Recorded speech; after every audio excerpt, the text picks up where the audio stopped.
Rohitsinh Rajput, zonal પ્રવક્તા, ગુજરાત પ્રદેશ કોંગ્રેસ સમિતિ.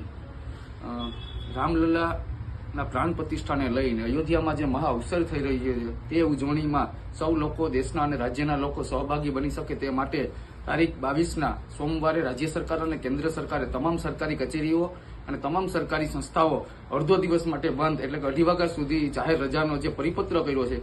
આજે રાજ્ય સરકારે ના શિક્ષણ વિભાગે જે પરિપત્ર કર્યો છે તે આ પરિપત્રમાં માત્ર સરકારી શાળાઓ પૂરતો સીમિત આ પરિપત્ર હોવાથી ખાનગી સ્કૂલોએ સાંસ્કૃતિક કાર્યક્રમો અને લાઈવ ટેલિકાસ્ટના બહાને તમામ વિદ્યાર્થીઓને સ્કૂલે બોલાવતા અમને અનેક વાલીઓનો અને વિદ્યાર્થીઓના કોલ આવ્યા છે. વાલીઓ અને શિક્ષણ જગતની અંદર રોષ વ્યાપી ફૂટ્યો છે કે જ્યારે સમગ્ર દેશમાં રામમય વાતાવરણ બન્યું હોય ત્યારે ખાનગી સ્કૂલો શા માટે શાળાઓએ બોલાવે. ક્યાંક ને ક્યાંક રાજ્ય સરકારની ઈચ્છા શક્તિના અભાવે ખાનગી સ્કૂલોના લાખો વિદ્યાર્થીઓના લાગણી અને આસ્થા સાથે ઠેસ પહોંચે તે દુઃખદ છે. સમગ્ર દેશમાં રામ મંદિરના